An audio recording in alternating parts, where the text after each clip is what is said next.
Today's lesson is on angles and parallel lines.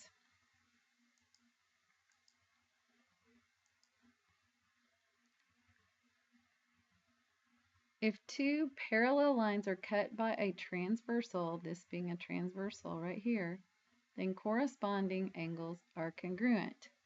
Well, what are corresponding angles?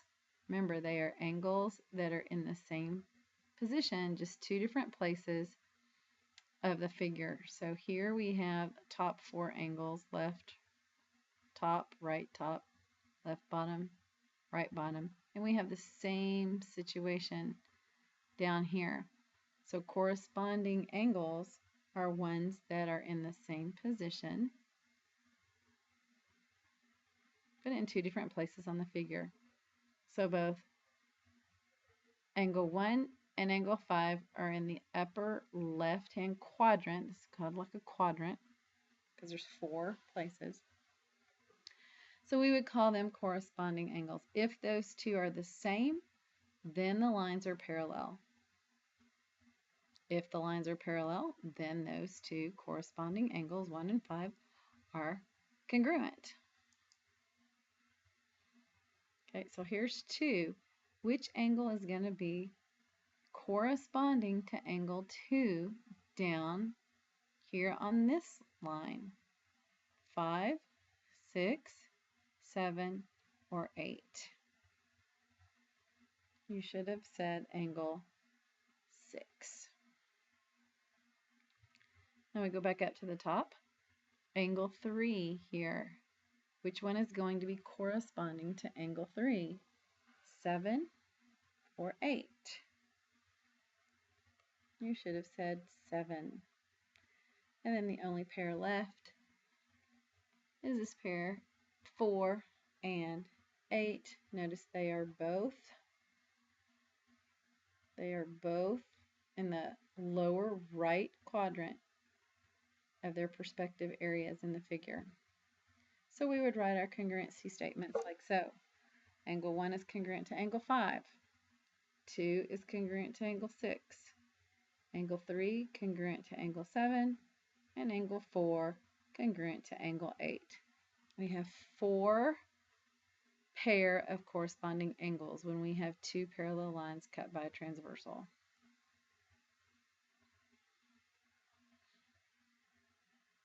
So let's see if we can use this information.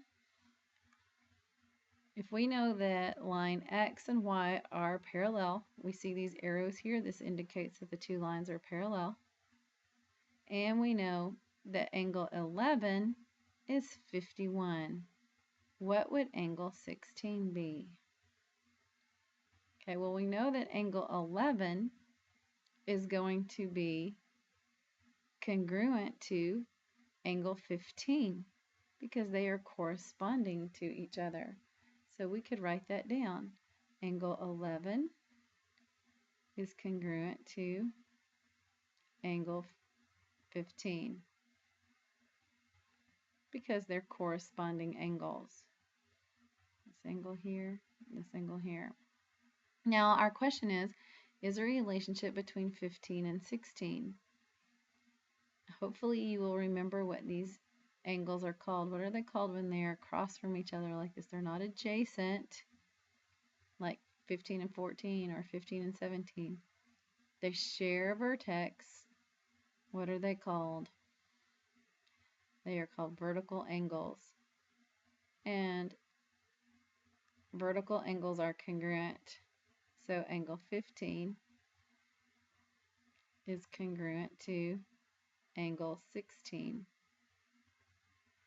Now by substitution, I can say that angle 11 is congruent to angle 16. Oops, I need an angle mark.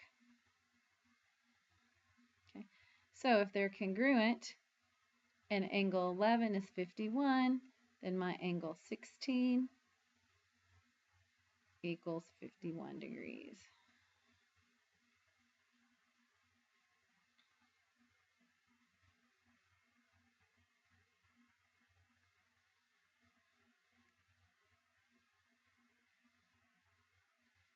Okay, Okay, just a little proof there.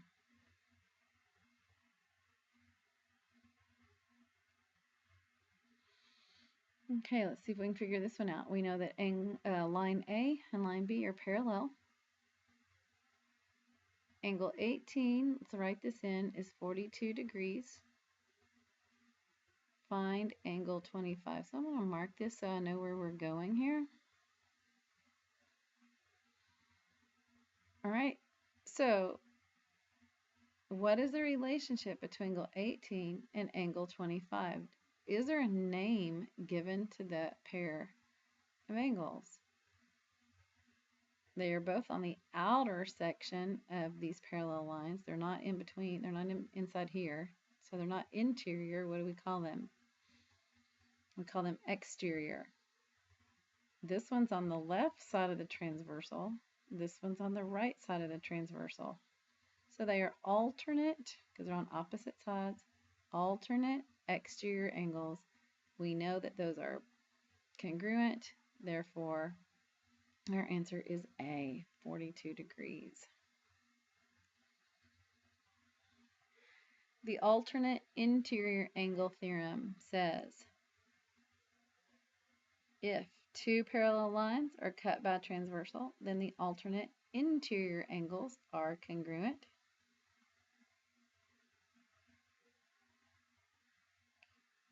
So again, alternate meaning on opposite sides of the transversal in between these parallel lines. So if we see something like this, where the two alternate interior angles are marked the same, then we know that our lines are parallel.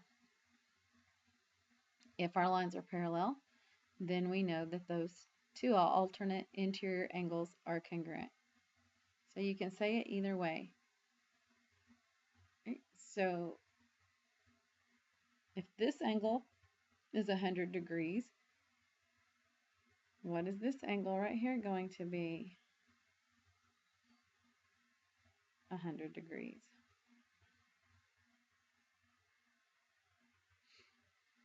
We also have the alternate exterior angle theorem. What do you think it's going to say?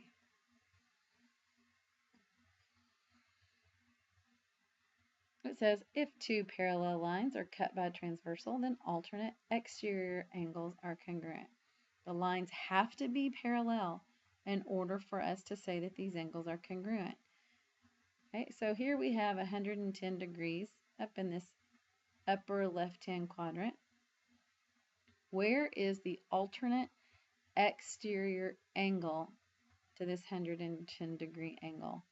Okay, well, alternate means on the opposite side of the transversal, so it has to be over here somewhere.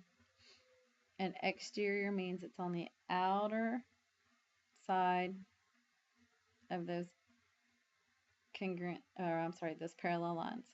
So here is my other angle, and it should be 110 degrees. Let's do another one. Here we have 70 in the upper right quadrant. The alternate exterior angle to that would be in the lower left quadrant. So that should be 70 degrees. Another reason why this should be 70 degrees is because it is these two angles right here are a linear pair. What does that mean? Linear pair. It's a pair of adjacent angles side by side. They share a side that make a straight line. How many degrees are in a straight line? 180. So if this is 110, this had to be 70. For two reasons now. So you can justify it or prove it either way. Consecutive interior angles theorem says that if two parallel lines are cut by a transversal, the consecutive interior angles are supplementary. What does that mean again? Supplementary means they add up to 180 degrees. So here's one of my interior. Remember, we're doing interior angles. Here's one of my interior angles. Which one is consecutive to that? Consecutive means same side. You could also say, and sometimes hear them called, same side interior angle. So we're looking at this angle right here. If they are supplementary, meaning they add up to 180 degrees, then what must this be? So my 120 angle plus my unknown must add up to 180. So if I subtract 120,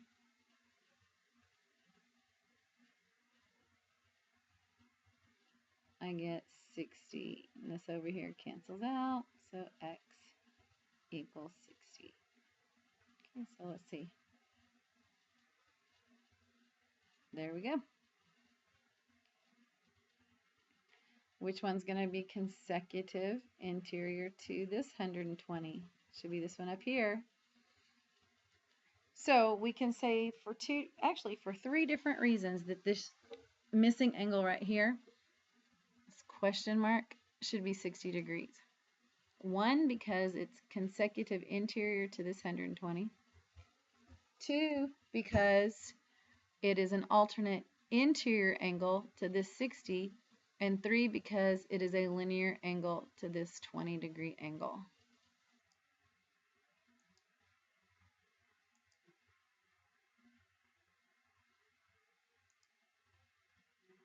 Okay, the next theorem is the perpendicular transversal theorem. Think about what that sounds like. Perpendicular transversal. You should be able to create pictures in your mind at this point, knowing what these individual words mean. This theorem says that if a transversal is perpendicular to one of two parallel lines, then it is perpendicular to the other one also. So it would look something like this. Here we have a line. We have a transversal that is perpendicular. We know that. Why? Because we see this box here. If this transversal is perpendicular to the top line, then it is also going to be perpendicular to the bottom parallel line, as indicated by the box. So if we have two parallel lines and a transversal is perpendicular to one of them, it will be perpendicular to the other one as well. Okay, so let's use some of this knowledge to solve some problems here. What is the measure of angle RTV? RTV is this big angle right here. Okay, well, we have two parallel lines here, but we don't have one transversal. We actually have two. We could pretend like this one extends all the way up and that this one extends all the way down. So what we're going to do is we're going to use what's called an auxiliary line. We're going to pretend that there is another parallel line going through the middle here.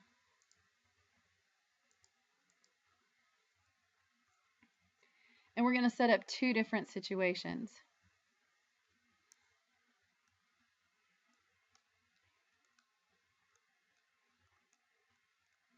Well, if I can get my mouse to work.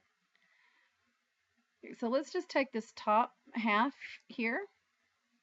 If I know that this angle that is labeled 60 degrees is 60 degrees, what is the relationship between these two angles? What kind of angle pair are they called with respect to line MN and the new auxiliary line that I just drew? They are alternate interior angles, and we know that alternate interior angles are congruent. So that means that this is 60 degrees.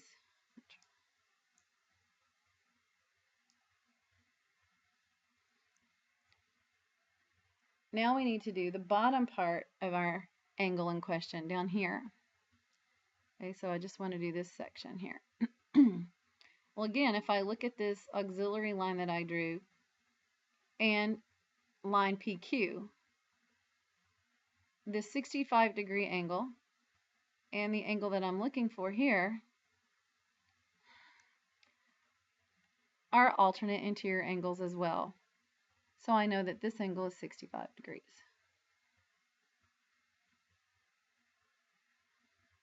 So then what would be this big angle here? The one that I'm looking for, RTV.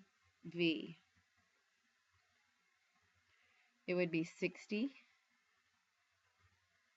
plus the 65, because we're putting those two smaller angles together, and the whole big angle is 125 degrees.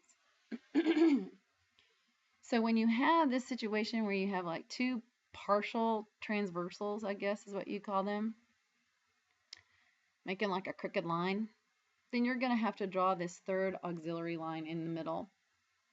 And because it's parallel to M, or M is parallel to P, and it's parallel to M, then it's also parallel to P. All three of those are parallel.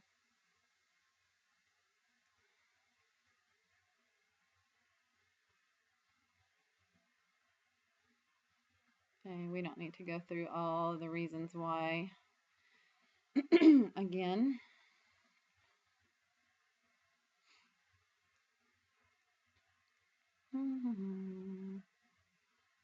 Okay, let's try this one.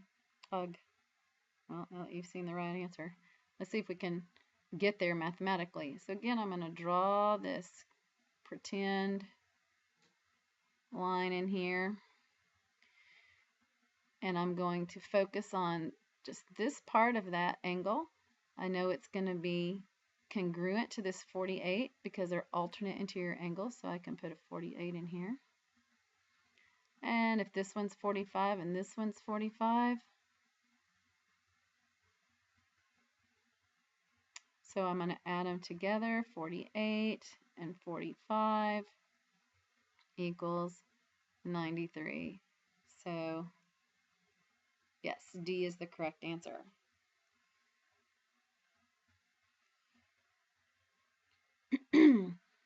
Okay, let's see if we can figure this one out. If angle 5, right here, is 2x minus 10, angle 6 is 4 times y minus 25, and angle 7 here is x plus 15. We want to find both x and y. Okay, so to find x, we need to look at the two algebraic phrases that have x in them. Well, that's dealing with angle 5 and angle 7. How are these two angles related to each other? What would we call that angle pair if P and Q lines are parallel? We would call those corresponding angles. They're in the same position, just in different places on the figure. And we know that corresponding angles are congruent. Well, we also know that we can set congruent parts equal to each other. So therefore, I can say 2x plus 10, oh, I'm sorry, that's a minus 10. Let's back up there.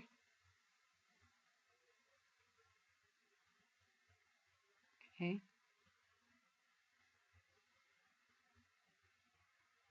Minus 10. And we're going to set that equal to the other algebraic phrase here, x plus 15. I'm going to get all my x's on one side. This is just algebra. So x minus 10 equals 15. These x's cancel. Now I got to get my numbers on the other side. So x equals 25. Okay, so that's part of it. So x equals 25. Now, in order to find y, I only have one phrase up here, one algebra part, that has y in it, and that's angle 6. Well, I can't do anything with just one little algebra phrase that has a y in it, so I've got to somehow relate that to one of these two angles. Is angle 6 congruent? Is it supplementary? Is it complementary? How is it related? Well, there is no direct relationship between 6 and 7 because they're on two different transversals. But 6 and 5 are on the same transversal here, P, with respect to line M and N. So what would we call these two angles? We have M and N cut by transversal P. Angle 5 and 6 would be alternate exterior angles, which means they are congruent. So I can set them equal to each other. So I have 2x minus 10 equals 4 times y minus 25. Well, now I know that x is 25 from down here. So I can plug that in and just do the math. Let's go on and get rid of these parentheses. We're going to use our distributive property here. So we get 4y minus 100. If I multiply here, I get 50 minus 10 equals 4y minus 100. 50 minus 10 is 40 equals 4y minus 100. Now I add 100 to both sides, and you also should be doing your math in a systematic way. Add the 2, I get 140, divide by 4, divide by 4. Okay, so y equals 35.